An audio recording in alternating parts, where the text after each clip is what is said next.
The Murder of Sam Cooke, Part 2. So Sam was bold enough to leave gospel and leave certain people that he loved angry at him, not understanding his move, but he was making his move as a visionary and as a businessman. Sam knew that the money was in secular music. And because by that time, a lot of our people were waking up to the shortcomings of the church. And some people just wanted to just be free. And the church had a rhetoric of condemning people, what have you. And some people just wanted to drink their booze and smoke their cigarettes, man, and have their affairs and have their one-night stands. And they just wanted to be free. So a lot of our people were outside of the church. They may have been affiliated with it, or if you were to inquire of their religious affiliation, they would have said the church, Christianity, and in general, Baptist in particular, Roman Catholic, Methodist, what have you. But they were trying to do them. And it was a lot of them. Okay, those people, secular, people call them secular people. Still people, but, not in the church. So they were lost. They were the devil's people. The devil had them. But they also had money, too. And they liked music. And Sam Cooke understood that. Dude was brilliant.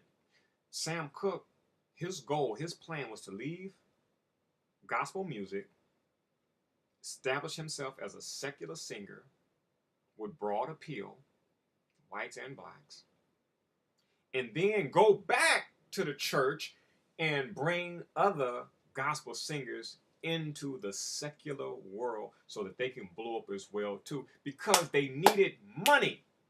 When Sam Cooke was asked the question why he left gospel, why did he leave the church, why did he leave gospel music, and Sam Cooke honestly said, for economic reasons.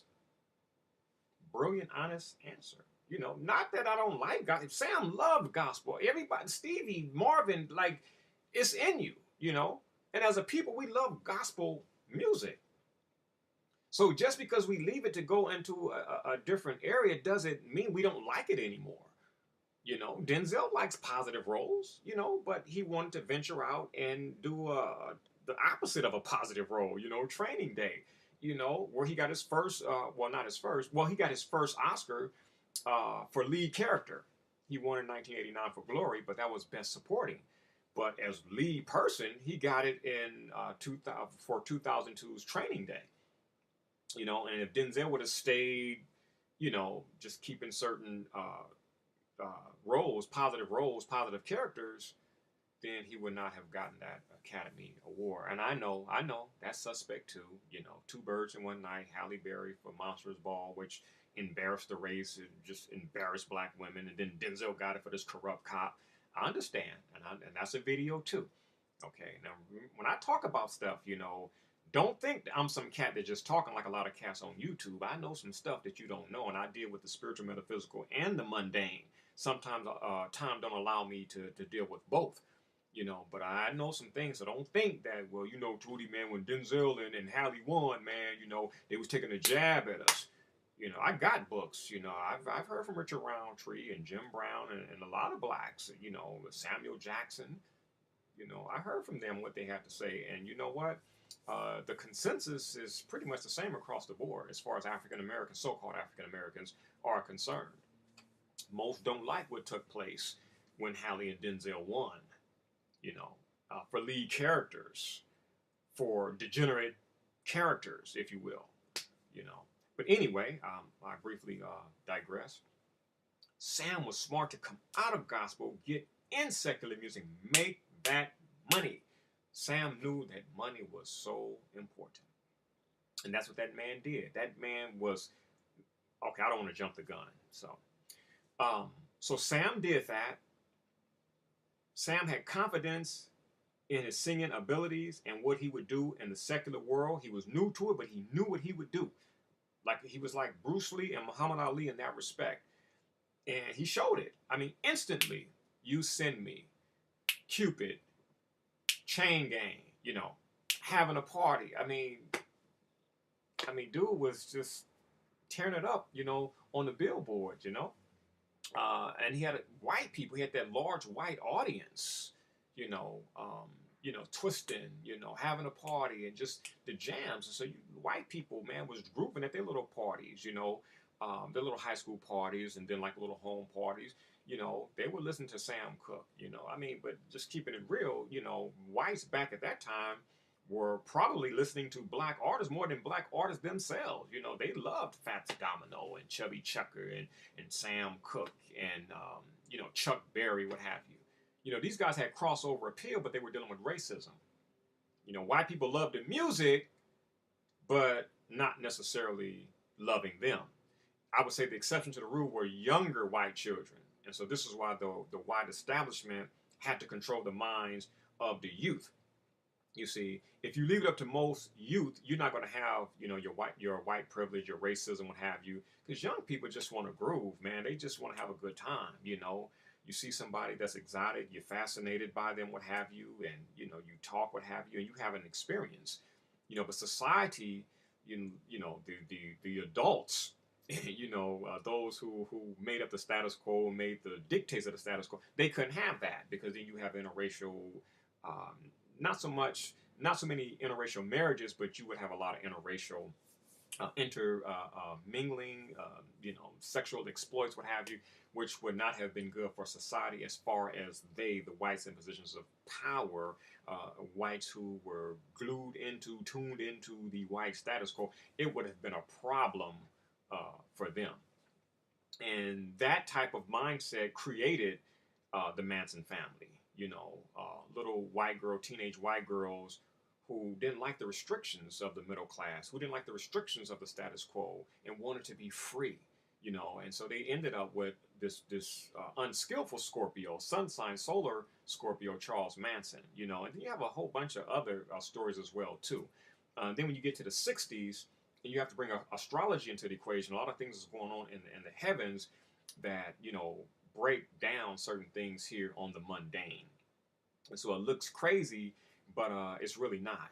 We just don't understand astrology. We just don't understand the heavens. And most of us have been taught to not even study it because it's of the devil. Astrology is of the devil. Even though you're dealing with Venus and Mars and Pluto and Earth, it's of the devil, as if the devil made the planets. Because most people don't even know the devil really doesn't exist. But how could you have a religion that's going to get people to come to Jesus Christ without a devil? You know what I'm saying? You got to have the good and the bad. You know what I'm saying? So you take the devil away, then there's no sin. There's nobody making you sin, And so your religion cannot work if there is no sin. We're talking about a religion, a business that works based upon sin, original sin. You're conceived in sin. Your whole life you're sinful, so you need this guy here to, forgive you. This guy here died for your sins, and, you can't go into the light without this dude here. And we got this dude. We control this dude, okay? So, if, you want to, be cool with God, you got to work on this whole sin thing, and these people, man, these founding church fathers go back to the Roman Catholic Church. These dudes they were nefarious, but man, they did some ingenious type stuff there because they made nature a sin. Lust, you don't want to be controlled by lust, but lust is natural. It is. The dynamic of a man and a woman, the attraction is natural. And they converted that into a sin, So, you got to give them credit. It was nefarious, it was wicked, what have you, but, they came up with it and it worked. It worked. Moving on, or getting back to the premise. So, Sam established himself. He had crossover appeal, whites and blacks, even though he was not playing the white club. Most blacks were not playing white clubs. A few exceptions. Nat King Cole came along, did some things. Johnny Mathis. But back in the 50s, man, it was rough, and the early 60s as well too. Coinciding with the civil rights movement, it was rough for black entertainers. As a matter of fact, if you watch the movie with Leon portraying Little Richard, white artists could even steal the music of blacks and make money from it. And it was nothing that the blacks could do back then. And that also propelled the likes of a Little Richard to take control of his music because blacks did no business. We just did the entertainment, and the whites had the mind. Manager, man, mental. They didn't act or didn't have the talent. They were the managers. They managed. They used their mind, and this is why I tell people that in our world, those who use the mind make more money than people who use the flesh or the muscle. You know, my father would always say, he said, son, he said, the white man's mind and the black man's back will always get the job done. And I really didn't figure that out, or I didn't figure out what he was conveying until I got into my 20s. Like, okay, it's not so much about the white man's mind and the black man's back, because it could be the white man's mind and the white man's back. You could have, a middle class white man controlling a lower class white man, or you can have a white man with knowledge and you can have an ignorant white man, and the job don't get done. So I really didn't really see it in terms of like black and white. I just saw it in terms of mental and physical. It could be two Hispanics, one with knowledge, one who lacks knowledge. The job gonna get done. The one with the mind is gonna make the rules and do the architecture and all this good stuff here, the blueprint, if you will. And then that ignorant one who's dependent on him, who needs a job, who can't do for self, he's gonna go and do the physical or the manual labor and mess his body up and destroy his energy, will not be able to come home and play with his children and take care of his wife and in certain departments and argue and all that crazy stuff because he's ignorant. But he manually works. A thing is not going to get done without him. Okay, like these rich white boys, who do architecture. They may be like architects or work for an architecture firm. They're not going to build. Smart guys, they're not going to, pick up a sledgehammer, and they're not pouring cement, into blocks and things. They're not going to do it. So it's not going to get done. So Sam did it, man. Sam did it. But business. Sam had the penchant for business. But see, Sam was like myself. Like, even though you know business, you do it because you have to keep control. But you would rather be creative. You would rather do more creative things. This is why you guys have not seen a lot creatively from me, because of business. Doing my own business, because if you don't handle your own business, man, you can't trust other people to handle business for you. If people will rob you, they will mess things up, there will be mismanagement. You got to handle your business. And Sam Cooke knew that. Sam knew, you had a lot of black entertainers, man, who was just getting pennies, man. And then the managers, who were mostly white guys, were balling. The blacks were doing all the work, man, and these white managers were just balling big houses, and their children could go to college, man, and they wasn't doing any physical work. And yeah, they deserve to get paid, man, but a just compensation. But to rob these guys, man, these black entertainers were robbed big time, man. I did some research on my girl Billie Holiday last week. Got all the CDs and just listened to the music based upon what she was saying, based upon what she was singing about, pretending to that time she was there. That's how I learned a lot too, through songs, because the musicians are singing about what's going on during the times. And doing research on Billie Holiday, it was mind-boggling. The woman only had 75 cents in her bank account at the time of death. She had $75 in the bank and only $750, which was that was the fee for a newspaper interview. That's all she had. And Billie Holiday was awesome. I love Ella Fitzgerald and Sarah Vaughan. But for me, like Billie Holiday was like the shiznit, man, and died with nothing. And the same thing with Josephine Baker, and the same thing with Dorothy Dandridge, and so many others, man. My man Sam Cooke, all that money, and when they died, nothing there. They were robbed. Billie Holiday was robbed of most of her royalties.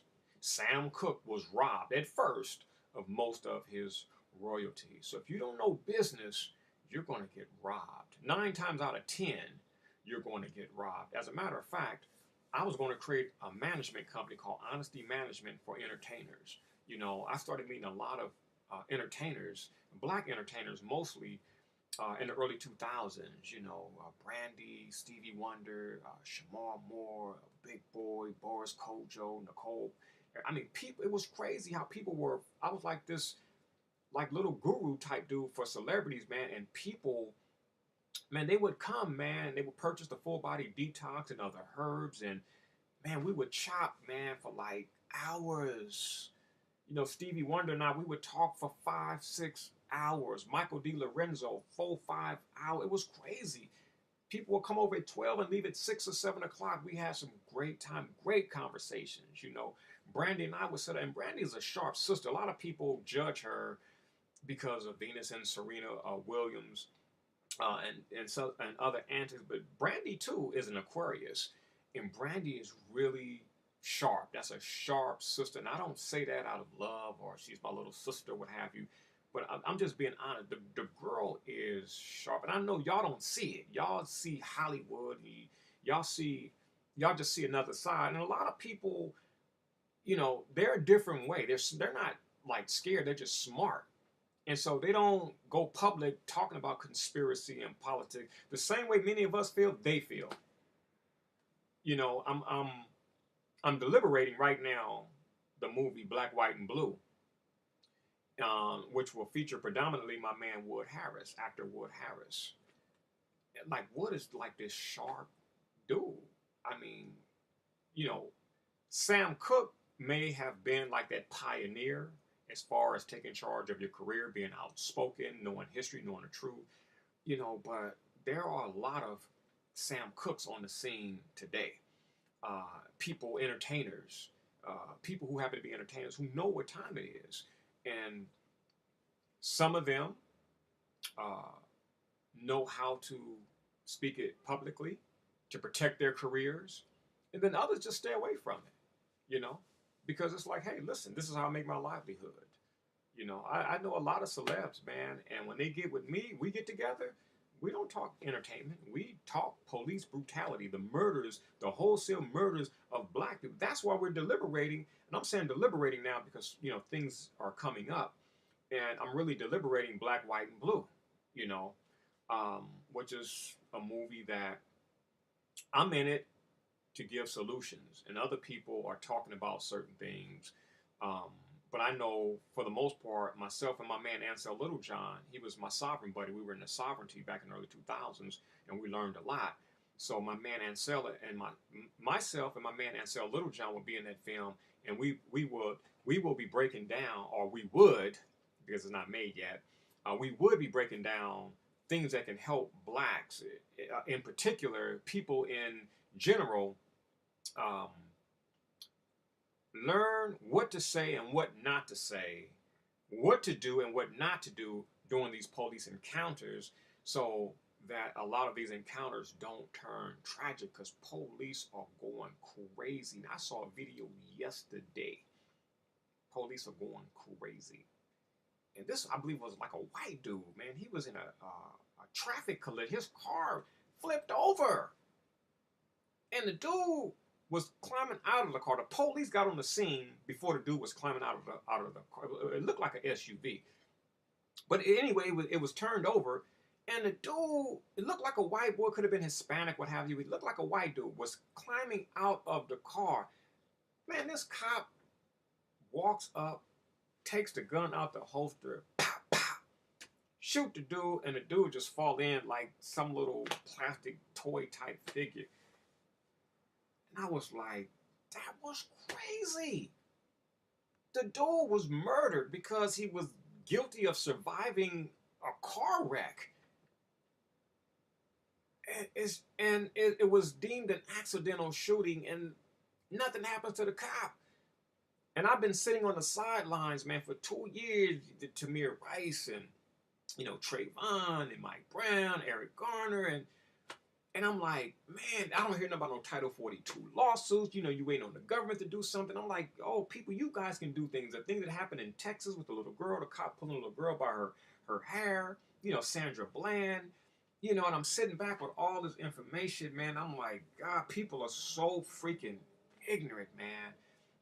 And I guess there was a part of me that was sitting on the sidelines thinking somebody would jump up, man, And, props to my man Tariq Nasheed because, Tariq is exposing things. Props to my man Sean King. He's exposing things. And exposing is great, man. Exposing is where we need the exposure. But after the exposure, we need to be able to do something. We need to be able to do so. And not just economically. We need to do things economically. But we also need to do things legally, man. And so I'm like, you know what? That's where this feature film, Black, White, and Blue, comes in. And if I do it, then that's going to be a public venture where the public is going to have to finance that, because normally I wouldn't do that. I wouldn't make that type of movie, at least right now, because I have to be true to myself. I got to put out the Tootie Montras story, American Herbalist. I got to put out dollars and cents. I got the things that I want to do that I'm going to finance. My thing, my babies. But these police killings, man, and the treatments of blacks in particular, it's really nudging me like Tahuti, like, dude, you gotta do something, because I've had my encounters, and my encounters don't turn out like, a lot of other people, man, that results in death, because I have this master at work. I don't care where I'm at. You can put me in the South with the worst cops. I'm coming out unscathed. I'm coming out alive because I know law. And I mix man-made law with universal law. I mix it with spirituality. I mix it with one's personal code of conduct, and so I have to write these things. I also have to put it in a movie so people can, learn these things. And then if they're in certain situations, they can say, okay, this is how I'm going to talk. This is what I'm going to say. This is what I'm not going to say. This is what I'm going to do. This is what I'm not going to do, what have you. I'm going to play the role because Tahuti said the pen is mightier than the sword. We're talking about the civil suit, what have you. Man, there's so much that could be done, man. All I can tell y'all people, and we're still talking about Sam Cooke. And I'm talking about this because, like I said, Billie Holiday and musicians, they sing about what's going on during the time. Strange Fruit, Billie Holiday. That's about black men being hung, and that was taking place in Billie's days, and this was after black people were free, and they were still getting hung. So Strange Fruit, this was a strange fruit hanging from a tree. Black men were hanging from trees, murdered, okay? Quote unquote American citizens paying taxes, but they were murdered. Nothing happened to the perpetrators, So you get the song Strange Fruit, John Lennon, women are the niggas of the world. They're singing about what's going on during the time. So I'm talking about the times right now before I get back to my man, Sam Cooke, who also went through some things, man, dealing with 5-0. But if I do it, people, then that's Indiegogo, GoFundMe, and my man Sal, my man Cochise, and, everybody that I'm working with, like, y'all gonna have to set that up. I'll deliver. I'll write the script. I'll bring the heat with law. I'll blow your minds. But I'm not going to do it, by myself. It's very important to me, but to do this, it has to be done the right way. And, it's going to take the IT knowledge, and graphics and all of that stuff that I don't do, because if I do it, hell, I'm going to put it on Tahuti Mara Network, but if you want a movie, DVD, so you can share with other people, then that's going to have to be a collective, collaborative effort. Now, speaking on 5-0, my man Sam Cooke, right? Sam was this bold dude, man. Outside of music, Sam was bold outside of music. One day, this is after Sam had established himself with all his hits, well, not all of his hit songs, but his hit songs up to a particular time. And Sam was on the road and his car broke down. And white highway patrol officers came on the scene, and of course they talked to Sam and treated Sam as if he was like a little boy. And they told him he had to move his car. They said, you got to get your car out off the highway. You had to remove your car off the highway.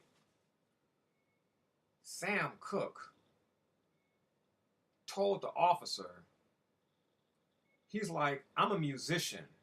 I don't push cars. I don't push cars. I don't move cars. I'm a musician. And the cop said, oh, yeah, you're a musician. He said, what type of music do you do? And Sam Cooke told this white officer, he said, go ask your wife. I bet you your wife know who I am. Sam was able to talk. That was bold back then. But Sam was able to talk like that boldly, man. I mean, he was just bold, and then he also had the aura as well too. Sam was also intellectual, very intellectual, smart dude. And there's something about police too when you're smart and you're not aggressive. You know, that's my approach. You know, very intelligent but not aggressive. You see, and that's why we do need a film that not just highlight police brutality and wholesale murders of quote unquote African Americans, but we also need one to teach us proper conduct during these encounters. And then also the law, you know, of how to, you know, inconvenience these people, because you really can't make them pay. You know, when you give somebody a settlement, the police department is not paying for that. The citizens are paying for that. When government say, here's $5 million for the murder of, for example, let's say Tamir Rice or Mike Brown. Here's $5 million. That's not the city's, but the city doesn't have any money. The city robs the citizen. That's what happens. So government doesn't pay. We pay. So it ain't gonna stop. You can't really teach them a lesson the way things are going right now. Something has to be done. Anyway, Sam Cooke had his encounters with police as well too. Bold dude. Sam Cooke hooks up with Malcolm X and Muhammad Ali. A lot of people don't know that. Sam Cooke and Muhammad Ali had a song called "The Gang's All Here." And Muhammad Ali could get down too. He could blow. You know, he wasn't a singer, but Muhammad Ali could blow. And him and Sam Cooke had a song. I don't know if it was ever released, but it was called "The Gang's All Here." And Sam Cooke would get a lot of Black history info from Muhammad Ali and Malcolm X. And they were like a trio. It was Sam Cooke, Malcolm X, and Muhammad Ali. Beautiful Black men, businessmen, articulate, intelligent, bold. It was awesome. You know, it's really unfortunate that, you know, we didn't really get to see more of that. But that trio was very powerful indeed. So Sam Cooke's interest in Black history, because that's what Sam Cooke would read on the road. When Sam would be in a car, somebody driving for him, going to a show on a bus, Sam would be reading Black history books. Sam would purchase Black history books and pass them out to Black youth in various cities. Sam Cooke is my type of dude, you know, because Sam did things that I wanted to do and that I'm now doing. You know, Sam Cooke would go through the hood, stop his car, and will break up a fight of brothers. Like, what are you brothers fighting for? And usually it would be over some money. And Sam Cooke would just go in his pocket and give one brother a $100 bill and another brother a $100 bill. And they was fighting over $5 or $10. And Sam, here's a C-note for you, a C-note for you. Y'all brothers, you know, hug, make up, and going about your way, go have a good time. I mean, Sam was a cool dude. Sam was not afraid to go back to the hood. I mean, he was bold, man. This was a bold dude. And bold people have to be made an example out of. And before there was a Jay-Z, before there was a O'Shea Jackson, Ice Cube, before there was a Master P, before there was a 50 Cent, before there was a Dr. Dre, that was this dude called Sam Cooke, who was doing it all back then. Sam Cooke was unprecedented. Sam Cooke went to a barbershop in Los Angeles, and Fats Domino was in a chair, getting his hair did up. And Sam Cooke said, hey, Fats. He said, man, you ever thought about owning your music, owning your own catalog? Do you know Fats Domino thought Sam Cooke was crazy for saying that or asking him about that? Fats Domino thought Sam Cooke was crazy. Entertaining Sam Cooke saying, hey, man, have you ever thought about owning your music, man? Owning your copyright, owning your catalog. You know it was unprecedented. If you got to be looked upon as a crazy man for talking about owning what is yours, what you create, if you got to be looked upon as crazy for saying that, then you know it was not being said during that time. You know it was unprecedented. And I like Fats Domino, but it goes to show you the mentality of the majority of people. And that's why Sam Cooke is or was the pioneer back then. So Sam was into the history. Sam was into the hood. You know, a lot of dudes will be gambling. Sam Cooke used to gamble. See, this is another reason why we can't really be holy rollers, because the American way of life involves so many things that if we engage in them, then we're diabolical of the devil. We're on bad terms with the church. So this is why you have hypocrisy, or like a lot of people, they just done with it all together. Because I got to get my, we playing craps. I got to get my craps on. F that. I ain't got time for the Lord. Forget that. Look at this fine honey here. I got to go try to get wet. I can't be dealing with the Lord. So I am of the devil. I follow Satan. Leave me alone.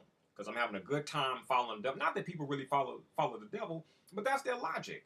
Ooh, if you do that, that's of the devil. Well, you know what? It feels good when I'm getting slurped on. So you know what? I'm with the devil and I'm doing good. Go on to Jesus now.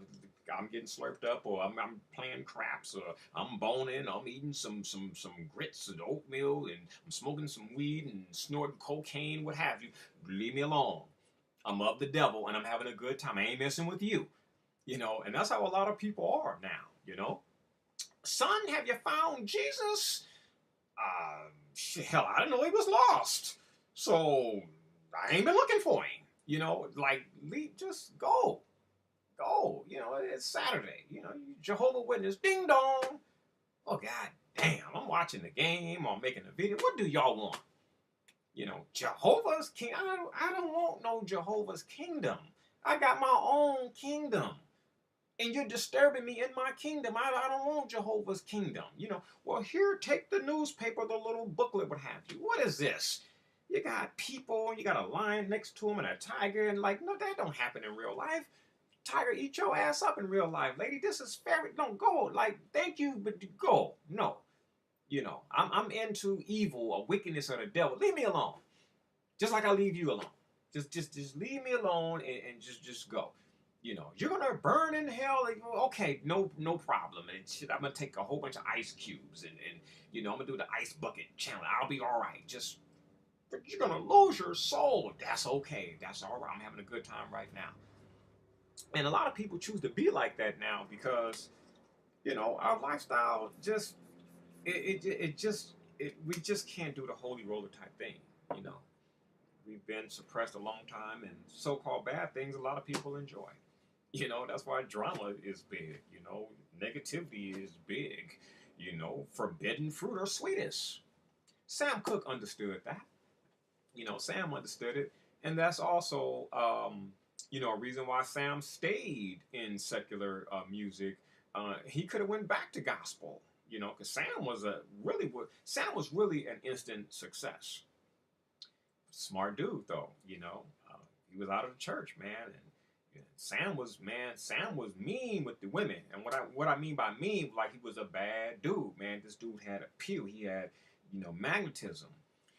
As a matter of fact, Sam, I'm not going to even, like Sam say, I'm not going to say that Sam got Aretha Franklin, but Aretha Franklin was 17 years old, man. And Sam Cooke had her in the hotel room. Her father, I think her father was a reverend, and came in at the nick of time, And I don't know if Sam and Aretha ever got down, what have you, but I know there was one time Aretha Franklin's father came in and stopped something before something happened.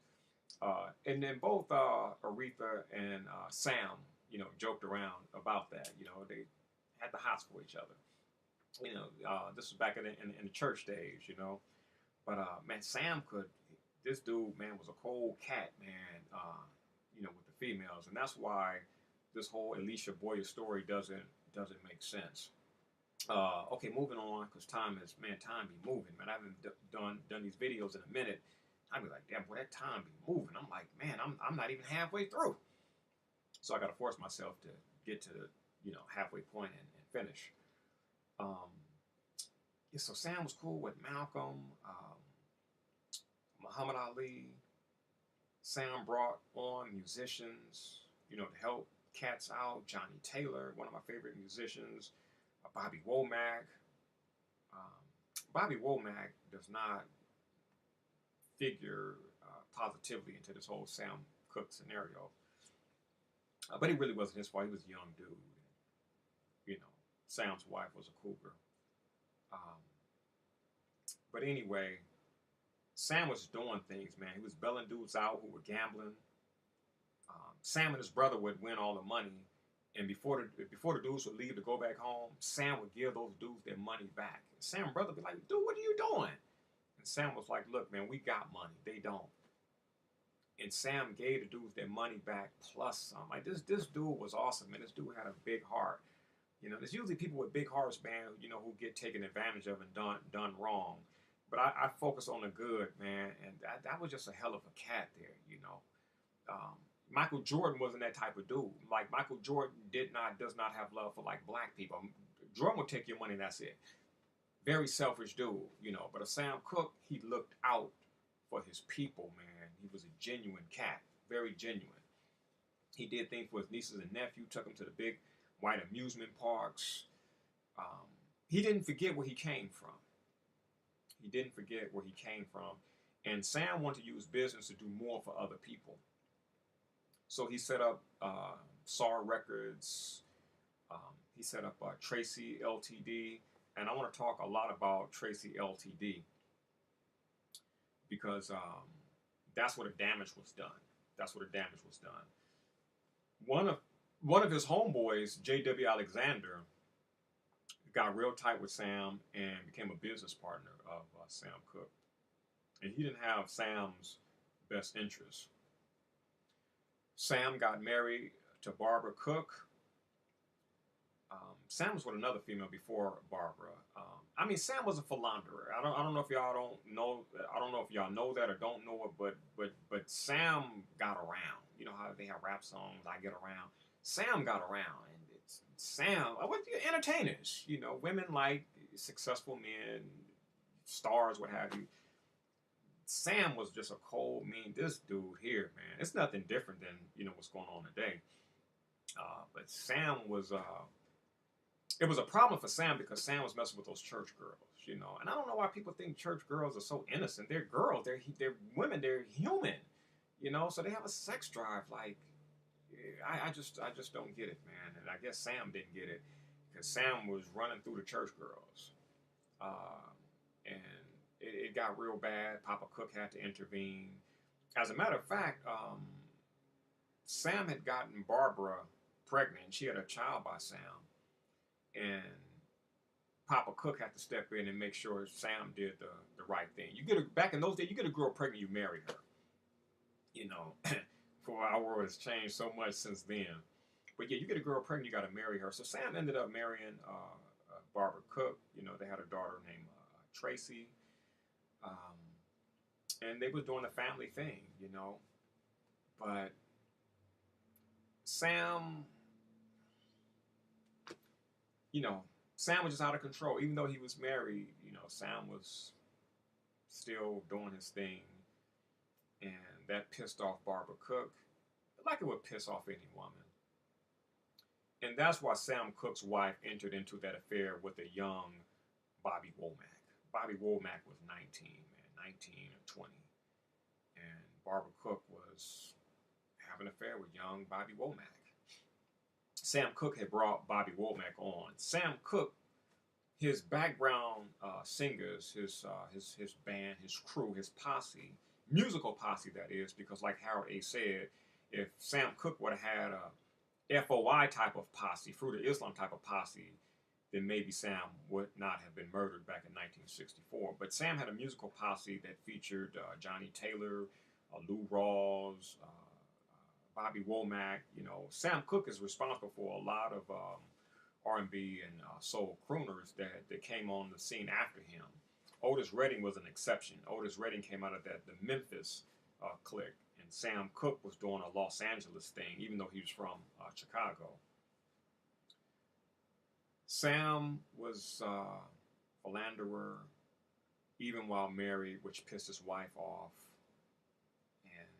Sam just didn't know you can't do things like that, man. Because when women get hurt, man, these are the most vengeful, scornful, bitter creatures on planet Earth, and when they put their minds to destruction or getting back at you, man, you got to be hell of equipped, man. You got to be spiritual, mental, intellectual, all of that. Because if not, they're going to knock you off your square, or you're going to allow them to knock you off your square. And that's what Sam did. Sam had a rough time, Sam had a rough time. And that's why Sam needed Alan Klein to come on board to help him out with the business. Sam knew business, but he was creative, and I understand that. And here comes Mr. Alan Klein. This is before the Beatles. This is before the Rolling Stones. And Alan Klein, he robbed the hell out the Beatles, and he robbed the hell out the Rolling Stones, man. He got Sam first, though. He got Sam first. Alan Klein duped Sam Cooke. Now, Sam Cooke was smart. Sam Cooke wanted to save on taxes, but he also wanted to own his publishing rights. So he created Tracy Records, Tracy Ltd., and he did a Nevada corporation. Alan Klein set it up for him. This is why when you do your incorporation, you need to do it, because this is what happened to Ricky Harris' wife, the woman who wrote the book, Married to the Game, Lydia Harris. She let David, what's his name? David, what was the dude's name? Kenner. David Kenner, the attorney, who was really Death Row Records. It was called Death Row Records because David Kenner was a criminal attorney. And so that's where you get the whole death row and the whole criminal aspect from. He was a criminal attorney. And when they set up Death Row Records, they left the Harrises out of it. And the Harrises were the one who financed it, Ricky Harris dropped a couple of million on Death Row Records. And Suge Knight and David Kenner took the money and set up a different company. Same thing happened with Tracy Records. Alan Klein set up a different company, and was manipulating the paperwork. So Sam Cooke was the president. J.W. Alexander was the vice president. Papa Cooke was on the board of directors. Alan Klein was the secretary. But on the official documents, the owner of the company was Alan Klein. Sam Cooke was president. President is not the owner. Alan Klein set the articles of incorporation up for him to own Tracy Records, and that's how Sam Cooke lost his empire. Sam Cooke said a white man will never end up with everything that I make. It will not happen, and it happened. But of course, Sam wasn't here to stop it. He wasn't here to stop it. So the family life, the social responsibility, the creative drive, it takes a toll on a man. And I can speak from experience, man. It takes a toll on a man. You have so much to do and so many mouths to feed, so many people that depended upon you for their livelihood. Come on in, Alan Klein, and help me out. And really, Sam Cooke really only needed Alan Klein to get back into Copacabana and to get this new contract with RCA. Because Sam Cooke had been robbed of $150,000 in royalties. And Sam wanted to go to a new record company, which was RCA, and I give Alan Klein credit. He got that deal. He got that deal, $500,000, which was a lot of money back in the '60s. Sam got a 1965 Ferrari. It was 1964. He got the latest model. He got a nice house here in the Los Feliz district. The Los Feliz district is not what it used to be in the '50s and '60s, but it was nice. I went over there a few years ago. It looks pretty common and standard now, but back then, it was pretty upscale. I saw the swimming pool where little Vincent Cooke drowned. And little Vincent Cooke drowned because Barbara Cooke, at this point, she was hurt, didn't give a damn about Sam. She cared about the money and the image. It's like that with a lot of women. The relationship is over with, but they want to keep the name. They want to stay in the spotlight. They want the house. They want the car, what have you, even though they're not cooking. They're not giving you no sex, what have you. They messing around, but, they want the Skrilla Farilla. And I understand, well, if a woman been married to a man, she should get half of what he have and community property and all that stuff there, but when you deal with this thing called integrity, this getting 50% when this dude is doing all the work, like, no. She only needs enough to just, get by, you know, and she got a mind. She can go do some things and be just like him. I have issues with women getting 50% of what a man makes, all because of this business union called marriage, you know. And so that's how Barbara Cooke was. You know, it got to the point, even though Sam was doing his thing, she wasn't putting out, So that Sam was like, screw it, put on a shirt, what have you, and go out, and he would get it outside the home. And it's because Barbara was, I'm not getting no attention. You spending time with Lou Rawls and all these other people here, and just acting a fool, and women, they will act a fool if they don't get their way. You don't give them attention, they will act a fool. And that's what Sam Cooke was dealing with. That's why Sam Cooke stayed out the house. That's why Malcolm X stayed out of the house of Betty Shabazz. A lot of people don't know that. Betty Shabazz gave Malcolm X so much hell. Malcolm stayed on the road, man. Betty Shabazz was telling Malcolm, look, if you can't put it down, I'm going to find somebody else who could. And we don't know that Malcolm X dealt with that, We don't understand that aspect. People thought it was hunky-dory with Dr. King and Coretta. We don't really know, about this whole relationship thing, man, and especially as black people, African American people, and what black women have to go through when they're married to a particular type of black man, and what black men have to go through when they're married to a particular type of black woman. We don't really know about these things, man. You got these black men who got these major responsibilities. And women just don't understand. Like, I want attention, but, I'm a community activist, I'm Dr. Martin Luther King. I lead the civil rights movement. And, just millions of people. And you got one woman. So what? All those million of people don't matter. I matter. Give it to me, and you deal with that. The jealousy, man, the competition and the rage, man. And Mr. Sam Cooke, he dealt with that. Sam was frazzled in the last year of his life. Very, very frazzled. And that's how Alan Klein was able to take advantage of Sam Cooke. And he stole Tracy Limited. He had two companies created. He gave Sam some phony documents, and he kept the real documents and kept them hidden from Sam. And J.W. Alexander was in on it, and Barbara Cooke was in on it. Sam Cooke always had penchant to keep his eyes open and his ears open, and so Sam could see through some things. And so Sam knew what was going on. And one day Sam Cooke decided to look at his own books, and he realized that Alan Klein was robbing him blind. Sam Cooke was going to fire Alan Klein, but Alan Klein had the phones tapped. Sam Cooke also knew that his wife Barbara was screwing Bobby Womack. So Sam was like, you know what? I'm 86ing both of you guys. Alan Klein, I'm firing you as the manager.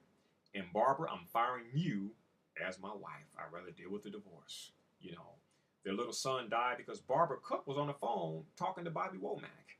And the little boy was 2, man. He ventured outside, man, and fell in the swimming pool and drowned. And that's when Sam Cooke turned it off to Barbara. He was like, Sam had checked out. Their son was dead because she was neglectful. She on the phone with some man, and I know if Tommy Sotomayor get a hold of this video here, see what Brother Tootie talked about in the Sam Cooke video about Barbara Cooke, being on the phone with some man and let the little boy go out and wander and fall in the swimming pool and die. I can hear it right now. I'm not gonna go there in my video because we want to keep things balanced. Black men are taking a hit and black women are taking a hit. So we got to keep things balanced here. But man, when that little boy died, man, Sam was done with Barbara. And Sam tried to do the right thing and stay with her, even though he wasn't happy. But Sam made up his mind. He had to 86 him. And they found out what Sam was going to do. So they planned this dude's murder. Sam Cooke did have associations with the Los Angeles mob. They played a role in financing Sam early off. Not a lot, just major type things. And the mob can help you get things done when a bank is not there for you. And Sam was a smart dude. Sam was like, look, I'll use you guys to get going, but after that, I won't need you guys anymore. But when you're dealing with the mob, it don't work like that. You don't use the mob will use you. And Sam was a bold dude. So when Sam got the RCA contract, Sam was like, yo, like mob, like we good, you know, we good. And Sam had got this big contract. The mob wasn't going to be able to skim. Alan Klein wasn't going to be able to steal. So a lot of people were threatened because Sam was, yo, I'm taking control of my musical legacy. I don't need none of y'all. I'm about to do the Sam Cooke thing, you know, the real Sam Cooke thing, the solo Sam Cooke thing. And when other people are dependent upon you because you're creative and they're not, they get very fearful. And fearful people will harm, including kill. And that's what happened to Sam Cooke. Sam Cooke went to the bank and withdrew $5,000. And that was to pay an attorney in New York to help him get out of the contract, which was really an unofficial contract. But Sam had hired an attorney in New York to handle the Alan Klein split. And Sam was smart for doing that as well, too, to let an attorney deal with that. And then also the divorce from Barbara Cooke. So Sam withdrew, the day Sam Cooke was murdered, Sam Cooke withdrew $5,000. He went to Lou Rawls' house. And I'll never forget this, man. Lou Rawls said on the day Sam Cooke died, when Sam Cooke came over his house earlier and said, hey, man, are you going to, come to the studio? And the studio was in Sam's house in the Los Feliz district here in Los Angeles. And Lou Rawls said, his son, who was a little baby, wasn't feeling good. And I think Lou Rawls may have had like a cold. It was either Lou Rawls or his son wasn't feeling well. And so Lou Rawls told Sam Cooke, like, nah, I'm going to stay in. But Lou Rawls said that that the aura of death was on Sam Cooke because the little baby, when Sam went over to Lou Rawls' son, the little boy started crying. And Lou Rawls said that the baby could see the aura of death on Sam Cooke. As a matter of fact, Lou Rawls said it just felt different. And what was going on was, the aura of death. When the aura of death hits you, you're going to move in the direction for that death to take place.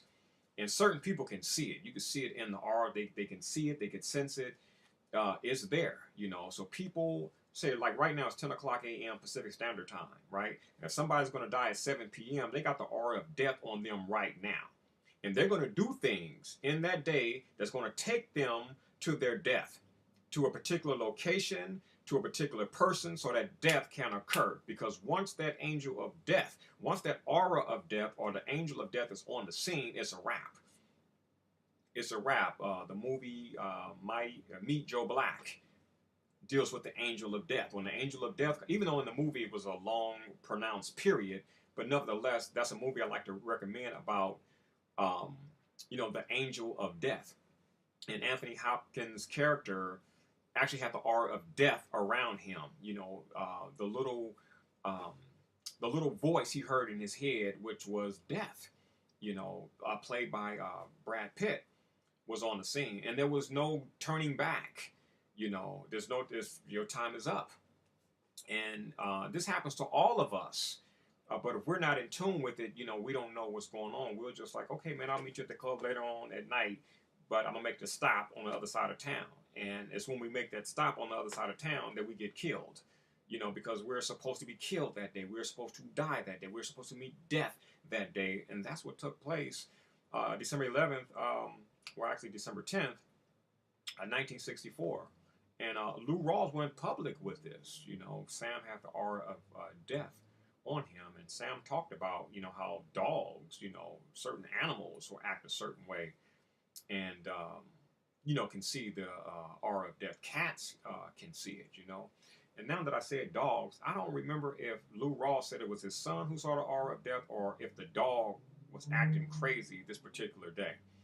I'll probably go back and make this movie. I'll spend like hours on the research and make the documentary so I can have, the actuality. But it is a fact that Lou Rawls sensed death on Sam Cooke from visiting his house that particular day. And I want to say that it was the son who had never cried, never acted like that around Sam.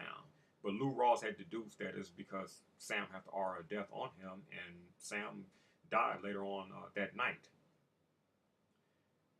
So Alan Klein and Barbara and J.W. Alexander conspire to prevent Sam Cooke from cutting them off. December 10th, Sam gets in his Ferrari and Sam goes to handle business. Sam handles his business to 86 these people, but then Sam goes to Martoni's, which was a restaurant on Sunset Boulevard here in Los Angeles. And that's where the celebrities went, you know, Frank Sinatra and Sammy Davis and all these people. And Sam Cooke used to frequent this place as well, too. In comes this music industry imp named Jim Benchy. And Jim Benchy used to do like little odd jobs for the music industry executives who were controlled by the mob. So Jim Benchy comes in with Alicia Boyer, the prostitute. And Sam did know her from, you know, a previous encounter, so it wasn't like she was a stranger. But Jim Benchy knew Sam Cooke was going to be there, brought Alicia Boyer in there, you know, looking hot to trot, what have you, and dumps Alicia Boyer off on Sam Cooke. Like I said, they knew each other. And it is believed that it was Alicia Boyer who put the Mickey in Sam's drink. We know for a fact that a Mickey was put in his drink, and Sam has spent a lot of time with Alicia Boyer, so it is believed that it was Alicia Boyer that put the Mickey in Sam's drink. They leave Martoni's and they go to PJ's, and PJ's is a known mob spot. As a matter of fact, Bobby Fuller of the Bobby Fuller Four, who he was responsible for the hit song "I Fought the Law and the Law Won." He ended up murdered in 1966. Same connection to the Sam Cooke people, PJ's, Martoni's, LAPD cover-up, the mob, similar circumstances to Sam Cooke, and I will be covering his situation in an article and a video in the future as well too. Very, very fascinating account of what happens to this young man from Texas. Entertainer who was robbed, and in his case, it was over life insurance. Sam Cooke, it wasn't about life insurance. It was about Tracy Records, owning Sam's legacy. So Sam had a tussle with a dude at PJ's who was trying to holler at the prostitute, Alicia Boyer. Sam got into a scuffle. The Mickey kicked in, and Sam had blanked out. Mob characters put Sam in a car. Alicia Boyer was also in that car, and another person drove Sam's Ferrari to South Central Los Angeles. Sam Cooke did not drive to South Central. That's why it's a lie for Alicia Boyer to say that Sam Cooke got on the Hollywood freeway, the Harbor Freeway, the 110 freeway. You have to take the Harbor Freeway south, which is the 110 freeway to get to South Central Los Angeles. And Alicia Boyer said she was shocked that Sam Cooke got on the 110 freeway from the Hollywood 101. She was shocked. She told Sam Cooke she wanted to go home. She wanted to go home. It was 2:35 in the morning. And Sam Cooke said, I'm in love with you. I'm madly in love with you. Sam Cooke didn't have to talk like that, man. Women said they couldn't keep women off of Sam Cooke. So it is big time, untruthful that Sam Cooke drove this woman to South Central. Sam Cooke had passed out, and he was driven to South Central Los Angeles to a club on the other side of the street of the Hacienda Motel. The Hacienda Motel for individuals who really want the facts and who may want to do some sightseeing. The Hacienda Hotel where Sam Cooke was killed is located on 92nd Street in Figueroa.